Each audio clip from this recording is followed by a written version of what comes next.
안녕하십니까. 함께 건강농장입니다. 오늘은 그 유기농업 기능사 실기시험 후기를 한번 만들어 봤습니다. 만들어 봤는데, 우선 여러분들 어떻게 이번에 시험은 어떻게 보셨는지 모르겠습니다. 제가 봤을 때는 굉장히 또, 상당히 또 당황되지 않았나 하는 생각이 들어갑니다. 저도 이 시험을 보면서 굉장히 아마 당황이 되더라고요. 또 그러고 공부한 것만큼 한 것만큼 그만큼 평가가 잘 나오지 않은 걸로 한번 생각이 들어갑니다. 모르겠습니다. 저도 이제 뭐 여러 가지 누구 정보망이 없기 때문에 잘 모르겠습니다. 제가 봤을 때는 그런 생각이 들어갑니다. 한번 제가 나름대로 그 출제 현황하고 제 나름대로 시험에 대한 평가를 한번 말씀드려보도록 하겠습니다. 참고로 저도 이번에 시험을 보는 수험생입니다. 수험생이고 또 수험을 보면서 제가 정리한 것을 한번 이렇게 올려봤기 때문에 저도 또 어떻게 보면 이번 시험에 대해서 제 나름대로 또 책임감도 사실 느낍니다. 저도 괜히 또 이걸 내가 어떻게 보면 시험을 봐서 좀 도움이 됐으면 하는 마음에서 했는데 결과는 그렇지 않은 방향으로 갔기 때문에 저도 어떻게 보면 굉장히 이걸 시험 나오고 난 다음에 굉장히 죄송스럽고 좀 어떻게 미안한 생각이 들었습니다. 그걸 또 여러분들도 또 어떤 그런 부분을 양지를 해주시고 또 저도 어떻게 보면 또 그런 사람의 일부로서 좀 죄송하다는 말씀을 드리면서 또 계속 말씀을 이어가도록 하겠습니다. 여기를 우선 또 시험에 대한 한번 평가를 말씀드리자면 20문제 중에서 3문제가 외워서 쓰는 문제였고 17문제는 이해해야 푸는 문제였습니다. 어떻게 보면 그 예시를 주어시고 선택하는 문제지만 어떻게 보면 간과했던 문제, 어려운 문제가 또 출제를 하지 않았나 생각이 들어갑니다. 또 17문제 어떻게 보면 시험 출제자 입장에서 봤을 때는 예시를 줘줬기 때문에 어떻게 보면 잘 찍기만 하면 된다고 했지만 이걸 좀 이해를 해야 되고 어떻게 보면 필기에서 나온 문제라 관과했고 또 실기만 또 공부했던 분들이 많기 때문에 이 문제는 굉장히 또 어려웠지 않나 하는 생각이 들어갑니다. 그리고 또 두 번째는 사전에 주어진 실기 출제 기준에 그 좀 벗어나지 않았나 하는 생각 들어가고 출제 방향에 대한 그 안내가 많이 또 부족하지 않았나 이거 그래서 수험생들에게 혼란을 주지 않았나 어떻게 보면 산업인력관리공단에서 좀 이런 문제는 좀 더 좀 안내를 해주고 또 얘기를 해줘야 되지 않나 하는 생각이 들어갑니다. 예를 들어 출제 기준에서 굉장히 어떻게 보면 막 산출하라 문제라든가 이런 것은 계산 문제가 나와야 될 법하면서도 여기에서는 뭐 주어주지 않았다든가 또 어떻게 보면 여기서 언급했던 나와야 될 문제들이 많이 또 나오지 않았던가 뭐 그런 생각도 들어갑니다. 또 그러고 이제 수험생들이 어떻게 보면 기존에 이제 책자에 보면 외우는 문제 이런 쪽으로 많이 나왔거든요. 그래서 또 외우는 문제에 많이 또 치중했는데 결과는 또 그렇지 않으니까 어떻게 보면 대단히 어렵지 않았나 하는 생각이 들어갑니다. 저도 기존에 한번 산업화 인력공단으로 전화를 해봤는데 거기서도 좀 단답형으로 많이 나온다고 했기 때문에 단답형으로 나온다고는 저도 얘기도 했지만 실질적으로 이렇게 예시를 주어져 가면서 나오는 문제였는데 그 예시가 결국은 또 생소한 거였고 또 어렵다고 생각이 들어갑니다. 저도 그렇습니다. 그래서 저도 보면서 굉장히 당황이 많이 됐었습니다. 어떻든 그런 것을 이해해 주면서 제가 나름대로 이번에 출제된 문제를 한번 이렇게 좀 작성을 해봤습니다. 작성했는데 이것은 어떻게 보면 유출을 할 수 없기 때문에 단지 저도 이제 기억에 의해서 이제 작성했거든요. 하나하나 이제 기억해보고 아마 제가 기억력에 의해서 만드는 거기 때문에 순서라든가 내용이 좀 다를 수가 있습니다. 혹시 그런 거 여러분들 참작해서 한번 했으면 합니다. 첫 번째 문제는 이제 저 설명하는 거 정의 문제가 나왔던 것 같습니다. 이건 오리농법 기대효과 두 가지 써라. 아마 뭐 잡초 방제라든가 병충해 뭐 이런 여기 답은 저도 잘 모르겠습니다. 답은 여러분들도 한번 찾아보시기 바라며 제가 한번 총괄 1에서 그 우렁이농법 기대효과가 잡초 방제라고 한번 했었고 이거 생물학적 그 방제 방법을 해가지고 오리농법도 같이 들어가거든요.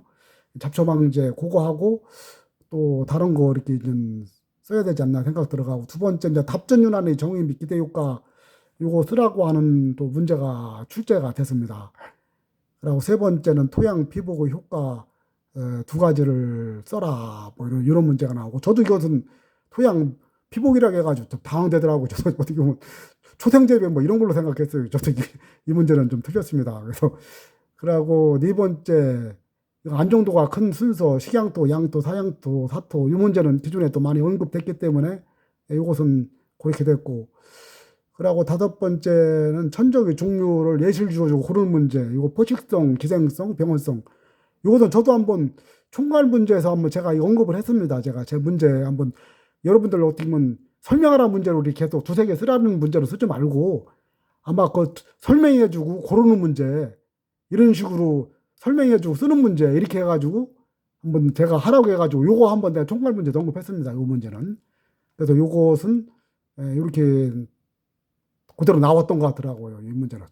그리고 이제 탄질률이 500에서 1000 정도 이거 함수율이 높은 재료. 이 문제 상당히 어려운 문제입니다. 이거 톱밥입니다. 이건 저도 이게 또 총괄 문제에서 한번 이렇게 언급했었는데 이게 또 나왔더라고요. 다행히 또 이게. 그래서 저도 또 이건 좀 다행스럽지 않나 그런 생각이 들어갑니다. 그리고 일곱 번째는 감이나 바나나 숙성을 위해서 쓰이는 거 에틸렌인데 이것도 상당히 사실 어려운 문제입니다. 이게 에틸렌 같은 경우도 저도 이것도 찍었습니다. 저도 찍어가지고 다행히 저도 해서 맞기는 맞았는데, 이건 에틸렌 이거 사례를 주어주고 뭐 선택 문제인데 보면 여기 이게 책자에 보니까 여러 가지가 나오더라고요. 뭐 보로드의 유지 올리고당 뭐 나오는데 이거 굉장히 어렵지 않나 생소하고 이런 문제. 그리고 또 분해가 어려운 것 하면서 뭐 예시 리그닌 헤미술로로스 뭐 센트럴 뭐 이거 어려워. 요 문제도 또 나왔습니다. 이게 리그닌이더라고요. 이게 책자에. 근데 이 문제 같은 경우는 사실 어떻게 보면 맞춘 사람도 저 실력 있는 사람이 있겠지만 쉬운 문제는 아니거든요. 이런 문제 같은 경우는. 그리고 9번에 관련 있는 거 연결하기 뭐는 줄긋기 있는데 질소, 이산화탄소, 산소 있는데 요 질소는 무색, 무미, 무치하고 무미 이렇게 나오고 이산화탄소, 산소 분수 설명하면서 연결하는 거였습니다. 저도 질소는 좀 맞은 것 같은데 이산화탄소, 산소로 보면은 설명하는데 좀 어렵게 설명됐더라고요. 잘 기억이 안 납니다. 그것도. 그리고 10번에 태비와 순서 및 탄질률이 높은 작물인데 질소 함량을 높이는 방법이 뭐냐 뭐 이렇게 물었던 것 같아요. 이게요. 그래서 이건 뭐 제가 전 공부했던 그 책자 거기하고 또 이게 순서가 좀 틀리더라고. 뭐 재료 모집 혼합하고 쌓이는 끄트머리 후숙. 이거 내실을 주어주고 쓰는 문제이기 때문에 아마 순서가 이렇게 되지 않았나 생각이 들어갑니다. 저도요. 그리고 탄질률을 높이는 질소를 작물 높이는 거 작물 질소 함량을 높이는 방법을 쓰라고 하는 문제가 나왔습니다. 근데 저도 잘 모르겠습니다. 이 답은. 여러분 어떻게 쓰셨는지 잘 모르겠습니다. 그러고 요 문제도 사실 어떻게 보면 이게 필기 문제에서 나왔던 문제, 요 한 문제 말고 탄질률 높이는 거 이거 또 쉬운 문제가 아니었다는 생각이 들어가고, 11번 포도주와 글레이와 부식 집적을 관련 있는 거 이제 연결하는 문제였습니다. 침엽수 용탈 뭐 설명하고 또 뭐 논의 산소가 부족할 때 글레이와 작용 뭐 이건데 이건 필기 때 봤던 거 이게 나왔던 것 같습니다. 이 문제는 뭐 여기서 저도 사실 공부도 이건 생각도 못했었어요. 필기 때 그때 나왔던 문제더라고요. 이게 이 문제. 그러고 12번 화학적 방제 방법 고르는 건데 제충국하고 키토산이라고 하더라고요. 이 문제는. 근데 이 문제도 어떻게 보면 뭐 설명하는 거 이런 쪽으로 계속 공부했던 사람들은 이 문제는 또 고르려고 하면 이것도 쉬운 문제는 아니었거든요. 따지면 이런 것도 굉장히 어렵다고 생각이 들어갑니다. 이 부분도 아마 또 헷갈렸을 것 같다는 생각이 들어갑니다. 그리고 13번에 문장 나열하고 동그라미 치는 거 있는데 유기사료 급여는 뭐 100%냐 50%냐 뭐 반추동물 뭐 단위동물 쭉 설명하고 적는 거였더라고 생각이 들어갑니다. 이것은 먼저 100% 이거하고 뭐 반추동물이라고 하더라고요. 저도 이제 사실 이건 잘 모르는데 제가 유기농 그 기사 시험 본 그 후배가 있습니다.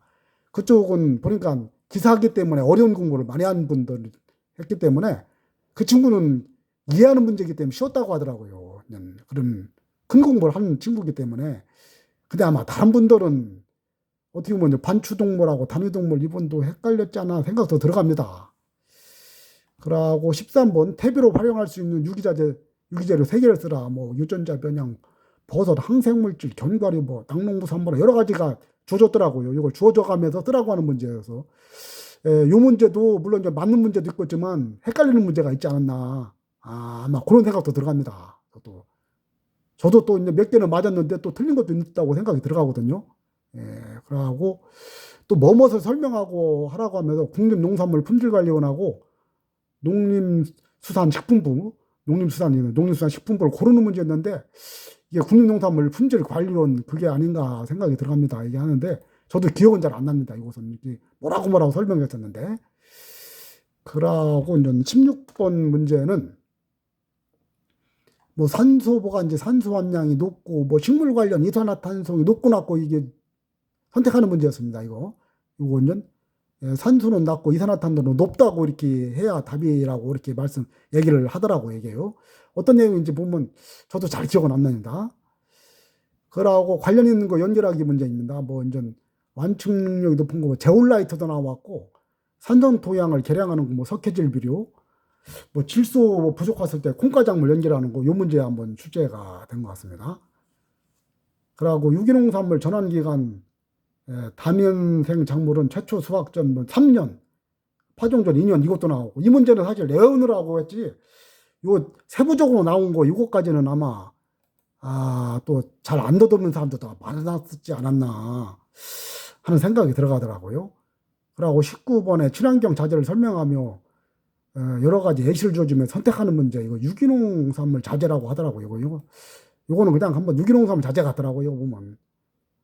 그러고 동식물 의약품 잔류 허용 기준 이거 10분의 1 이것도 한번 언급됐고 21번 pH 7 이하 토양은 이거 산성, 알칼리성, 중성 이거 고르기 문제 이렇게 나왔었고 이렇게 한번 출제가 됐습니다. 출제가 됐는데 이걸 보면 그 좀 향후 시험을 볼 때 외우는 공부보다는 이해하는 공부를 해야 되지 않나 이게 보면.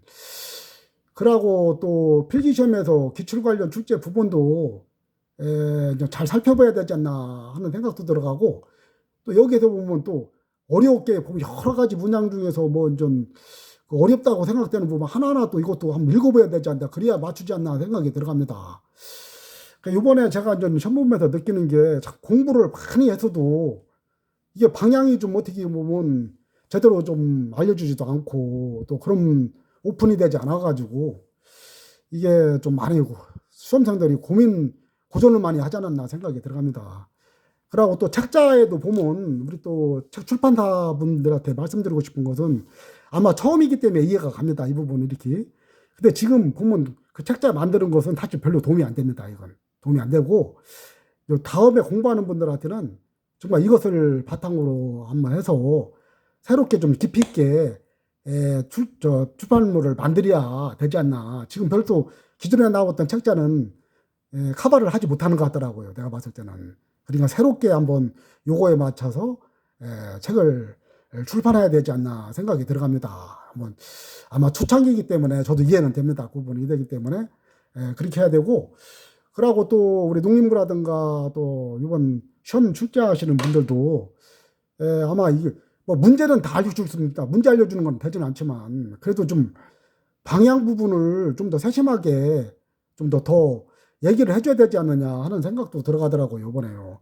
이렇게 또 이렇게 어떻게 보면 이렇게 나온다고 한다고 하면 어떻게 보면 나올 것 같은 출제 기준에 나올 것 같이 해놓고 여기 나오지도 않고 또 어떻게 보면 필기 시험에 언급된 문제까지를 다시 또 실기에 이렇게 언급하면서 어떻게 보면 실기 공부만 했던 사람들은 필기를 별로 염두에 안 두거든요. 이런 것도 한번 감안해야 되지 않나 생각도 들어가고 또 어떻게 보면 여기에 지금 유기농 기능사 실기 요번에 처음 본 사람들은 기존에 아마 8, 90% 나오는데 이번에는 그렇게 안 나올 것 같아요. 내가 봤을 때는. 저도 좀 내용은 잘 모르겠지만. 그리고 또 다른 부분하고도 형평성 문제가 있는 거거든요. 무슨 뭐 이제 다른 기능사 시험 보는 사람들하고도 형평성 문제가 있는데 이번에는 몰라 저도 이제 뭐 여기에서 공부하는 입장이기 때문에 저도 여기서 나열은 해가지고 저도 깊이 있는 공부를 못했는데 아마 공부하시는 분들도 상당히 고전을 하지 않았나 생각이 들어갑니다. 앞으로 다음에 시험 볼 때 이런 부분까지도 한번 출제위원이라든가 출판사 이런 분들도 한번 고려를 한번 해야 되지 않나 생각이 들어갑니다. 어떻든 여러분들도 어떻든 상당히 또 어려웠다고 생각이 들어가고 앞으로 참 공부 어떻든 합격하신 분들에게 공부 많이 해서 좀 좀 어떻든 축하를 드리면서 또 나머지 분들은 또 참 굉장히 고전하지 않았나 또 고전했지만 한번 또 좋은 결과가 있기를 바라면서 앞으로 또 나머지 분들도 요걸 참고해서 좀 공부 좀 했으면 바랍니다. 저도 어떻게 보면 같은 공부하는 입장인데 시험 보면서 저도 굉장히 고전을 많이 했습니다. 저도 또 당황스럽고 그랬었는데 어떻든 이런 것을 바탕으로 해서 다음에 시험 볼 때는 좋은 결과가 있기를 빌면서 저도 어떻게 보면 이번에 방영을 많이 했기 때문에 이 결과가 저도 또 생각하는 거하고 많이 틀렸기 때문에 죄송하다는 말씀을 드리면서 앞으로 좋은 결과 있기를 바라겠습니다. 어떻든 여러분들 고생 많으셨습니다. 감사합니다.